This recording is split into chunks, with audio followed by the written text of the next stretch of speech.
La question numéro 12 est également une question qui porte sur un immeuble, et notamment sur l'opportunité d'un achat de bâtiment qui se situe au numéro 3 de la place Saint-Gervais. Donc acquisition qui se place dans le cadre de la requalification du quartier Saint-Gervais. Peggy, je te laisse la parole. Dans le cadre de la requalification du quartier Saint-Gervais, une étude préopérationnelle a été réalisée par l'atelier de l'Ourcq et notamment sur les lots dits Batel. Une opportunité s'est présentée avec la vente de l'immeuble de la Malle aux Trouvailles, 3 place Saint-Gervais. Une rencontre a eu lieu avec monsieur et madame Montambeau, les futurs acquéreurs, la ville d'Avranches et la SCI du 3 place Saint-Gervais, les vendeurs, courant mai dernier pour évoquer les besoins de chacun. La ville serait acquéreur d'environ 255 mètres carrés, côté rue Chalmel-la-Cour, en vue de démolir et créer ultérieurement un nouveau passage. Une estimation des domaines a été sollicitée, elle donne une fourchette entre 30 000 et 35 000 euros. Une proposition a donc été faite aux vendeurs à 32 500. Après avis favorable de la commission urbanisme et travaux, il nous est proposé ce soir d'accepter l'achat du bâtiment à 32 500 euros, en sus les frais de notaire et de géomètre, d'autoriser monsieur le maire à signer l'acte et tout le document y afférent, et d'autoriser monsieur le maire à déposer le permis de démolir.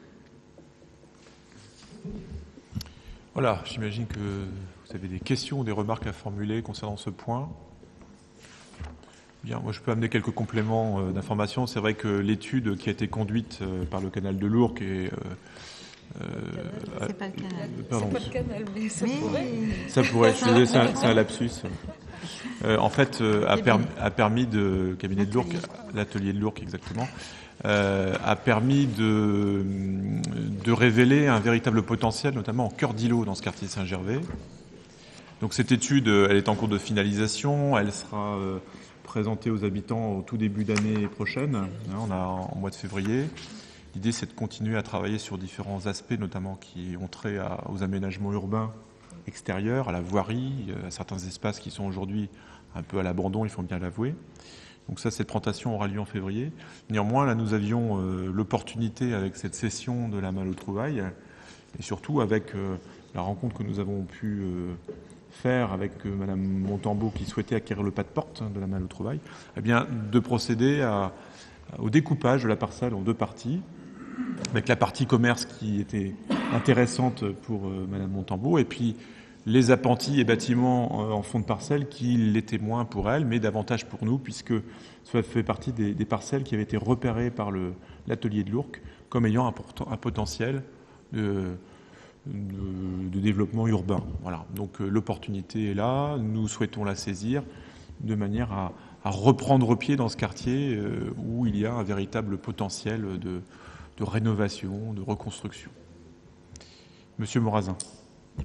Je fais appel, monsieur le maire, à l'historien que vous êtes.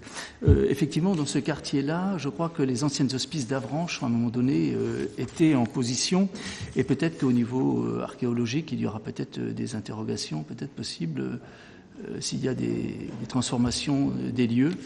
Donc peut-être, bon, c'est très bien sur le fond, mais peut-être que là, nous aurons peut-être des surprises auxquelles... Alors, c'est vrai que de toute façon, le zonage archéologique d'Avranches dépasse largement ce quartier. C'est en gros tout le centre-ville qui est concerné. Donc, il y a des prescriptions archéologiques. Dès lors qu'on touche au sous-sol à plus de 30 cm de la chaussée actuelle, on est soumis à des obligations dans le domaine de l'archéologie. Alors, c'est vrai que le quartier Saint-Gervais est particulier, puisqu'il y a en effet, comme vous le signalez, aux abords de la parcelle, l'ancien hôtel-dieu d'Avranches, qui existait au XIIe siècle, et puis nous sommes en plein quartier gallo-romain. Alors le bâtiment, l'ensemble de bâtiments qui se trouvent aujourd'hui sur cette grande parcelle de plus de 200 mètres carrés sont de toutes les époques. Vous avez des choses très récentes, ce sont les appentis qui avaient été aménagés par les commerçants qui ont occupé les lieux jusqu'à une période récente. Et puis en fond de parcelle, vous avez un grand bâtiment ancien du XVIIIe siècle, une sorte de grand entrepôt, qui pourrait permettre justement une opération de rénovation, voire de requalification. Mais on n'en est pas là. Je crois qu'il ne s'agit pas de tirer des plans sur la comète concernant cette acquisition. On se constitue une réserve foncière en cœur d'îlot et il appartiendra à la ville, à la fois aux élus et aux services compétents, mais aussi en lien avec les habitants qui ont un regard accru depuis le démarrage de l'étude sur leur quartier, de définir ce qui est le plus pertinent. Voilà. Mais on aura l'occasion, et c'est Émilie Capel qui suit le dossier, de retraiter ici même le devenir de cet immeuble. Je précise que, donc, comme on le disait, il y a une présentation qui sera faite de l'étude. Et puis aussi, ce qu'on souhaite mettre en place, c'est le lendemain de cette présentation, un temps de discussion ouvert autour de table ronde sur tous les sujets qui auront été soulevés sur ce quartier, avec les habitants et tout, enfin, pas que du quartier, les habitants qui souhaitent participer à ce forum et les commerçants, enfin voilà, les différents partenaires. On sera autour de la table. Donc ce sera mi-février a priori, puisqu'on a déjà réussi à avoir au moins une date avec le cabinet, est-ce que c'était l'essentiel? Merci Émilie de ces précisions. Y a-t-il d'autres interventions concernant cette proposition d'acquisition foncière dans le quartier Saint-Gervais? A priori non, donc je vous propose de passer au vote. Y a-t-il des votes contre? Il n'y en a pas. Est-ce qu'il y a des abstentions? Il n'y en a pas non plus, donc unanimité. Je vous remercie.